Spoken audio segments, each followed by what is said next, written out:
Si chiude la stagione delle grandi mostre a Padova, ma non solo, in tutto il Veneto. Ad annunciarlo è Marco Goldin, che spiega che la sua società Linea d'Ombra, almeno per ora, non farà più mostre a causa delle perdite colossali causate dalle lunghe chiusure per il Covid.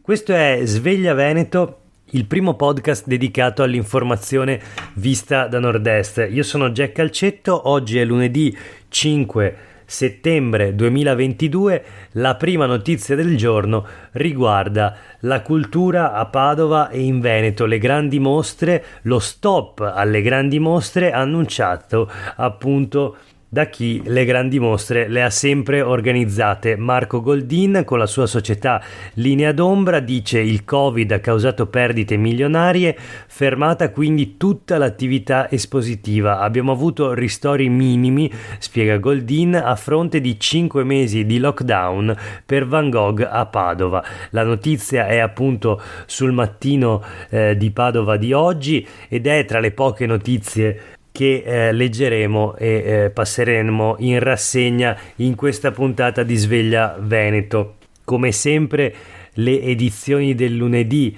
dei quotidiani locali sono piuttosto ridotte.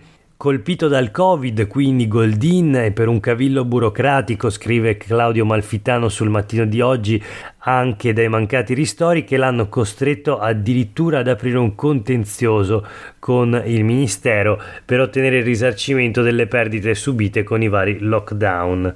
Lo stop comunque potrebbe essere soltanto temporaneo, almeno per ora, dice Goldin.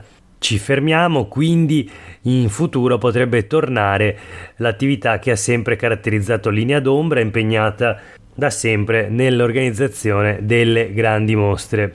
Attualmente la società è nella condizione di non potersi occupare di mostre, spiega Goldin, e si dedicherà invece ad affiancare dal punto di vista della comunicazione e della promozione i suoi progetti editoriali, teatrali, di podcast e altri ancora che verranno resi noti in seguito. Questa è l'anticipazione. Proprio la settimana prossima, dice Goldin, martedì 13 uscirà il suo nuovo romanzo dedicato alle ultime settimane della vita di Van Gogh, da cui verrà tratto lo spettacolo teatrale con le musiche di Franco Battiato, che prenderà il via a novembre. Quindi Goldin porterà avanti la sua attività di studio, è storico dell'arte, attività anche di ricerca e divulgazione sugli impressionisti e Van Gogh.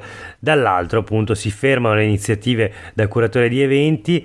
A partire dalla Casa dei Carraresi di Treviso nei primi anni 2000 hanno totalizzato oltre 11 milioni di visitatori, toccando mezza Italia, da Brescia a Torino, a Genova, Vicenza, Verona e Bologna, fino alla Città del Santo, dove sembrava che Goldin avesse trovato una casa stabile nel San Gaetano. Poi il Covid ha sconvolto il mondo.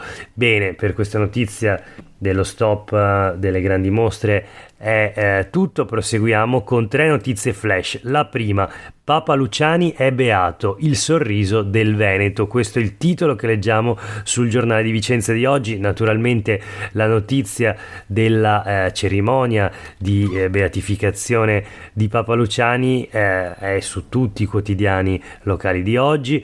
Giovanni Paolo I, al secolo Papa Luciani, fu Papa per soli 33 giorni. Questa è la durata del suo pontificato.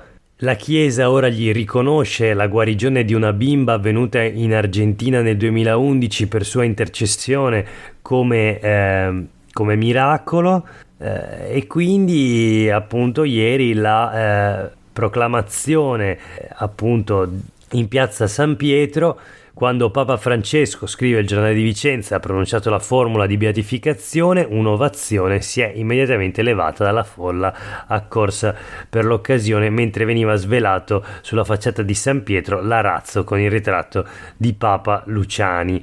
Oltre 25.000 fedeli sono appunto accorsi in piazza San Pietro per l'occasione, per la cerimonia. È descritto il miracolo della bambina guarita grazie all'intercessione appunto del pontefice di Giovanni Paolo I, quindi di Albino Luciani. e ci sono le dichiarazioni del presidente della giunta regionale Luca Zaia, presente assieme al ministro D'Incà e altri esponenti delle istituzioni. Ci sono delle occasioni che esulano dalla campagna elettorale. Per il Veneto è un giorno importante, quello della beatificazione di Albino Luciani, il Papa del Sorriso. Queste le parole del segretario regionale del Partito Democratico Andrea Martella sui social network. Ancora una notizia invece dal Mattino di Padova. Si tratta del caro energia e quindi della crisi che colpisce in qualche modo le aziende e la produzione. Qui si parla di metalmeccanica, cassa integrazione boom, i sindacati avvertono così rischiamo la crisi sociale.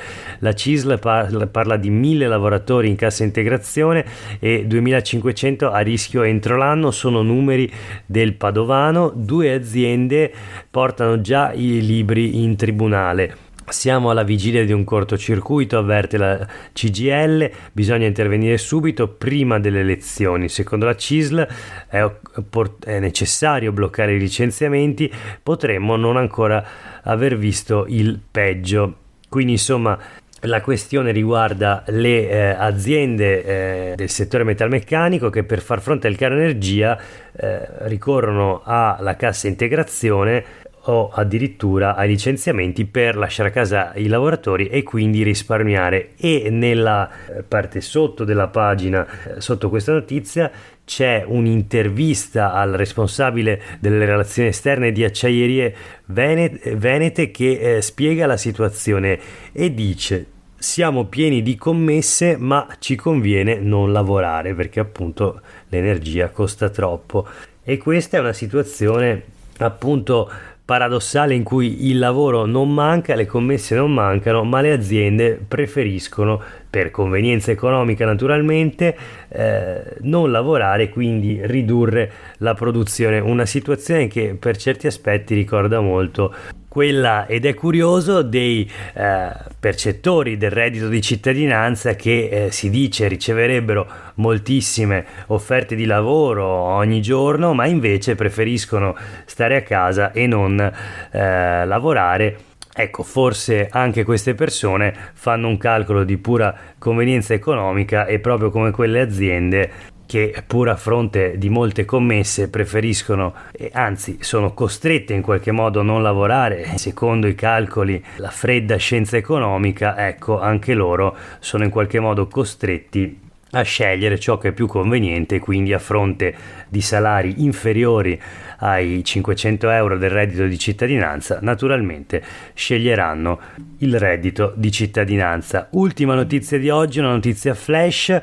Montagna, fine settimana tragico, la notizia sul Gazzettino di oggi: precipitano 2 donne e un ragazzo, è di 3 morti il bilancio pesantissimo degli incidenti di montagna del fine settimana. Un ragazzo di 14 anni della provincia di Varese è deceduto in Svizzera, 2 coetanei sono ricoverati in gravi condizioni, 2 donne sono morte, una in Valle d'Aosta e l'altra in Alto Adige. Si trattava di una nota fotografa di Rivarolo Canavese in provincia di Torino e di un alpinista di 42 anni proveniente dalla Repubblica Ceca che stava scalando l'Ortles a 3.905 metri. Per oggi è davvero tutto, grazie per aver ascoltato questa puntata di Sveglia Veneto. Noi torniamo a sentirci come sempre domani. Nel frattempo a tutte e tutti una buona giornata.